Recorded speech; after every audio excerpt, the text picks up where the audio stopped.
Každý, kto bol na hodinách literatúry aspoň trochu pozorný, vie, že kňazi, či už katolícky alebo evanjelickí, výrazne ovplyvnili slovenskú literatúru. Po odchode literárnej generácie, ktorú zvykneme označovať za slovenskú katolícku modernu, akoby kňazi spisovatelia zmizli.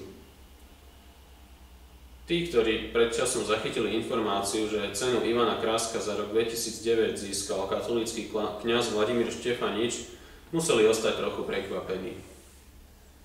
Prekvapenie bolo o čosi menšie u tých, ktorí Vlada už dlhšie poznajú a vedia, že od dávna ho priťahuje Tolkienová a Lewisova fantasy literatúra a prázdny papier. Kniha Kráľovna Stamíru, ktorú v roku 2009 vydalo vydavateľstvo Don Bosco a za ktorú Vládu získal spomínané ocenenie, pripomína práve Lewisové kroniky Narnie. A to nielen formou. Po prvej časti Kráľovnej Stamíru s názvom Priatelia čarovnej vrby by už túto jeseň mal výjsť druhý diel, ale najmä obsahom.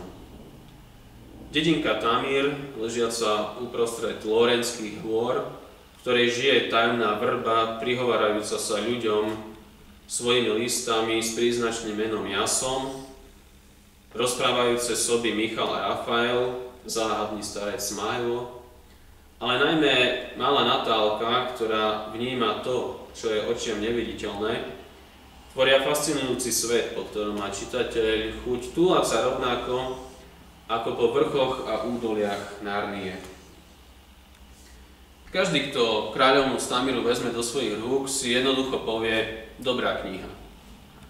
Hlboký príbeh s neustalými presahmi do sveta Biblie, vyrozprávaný príjemným jazykom, doplňajú kresby a vkusná obálka slovenského ilustrátora Juraja Martišku. Slovensko našlo svojho C.S. Lewisa. Nech jeho knihy nájdu svojich čitateľov.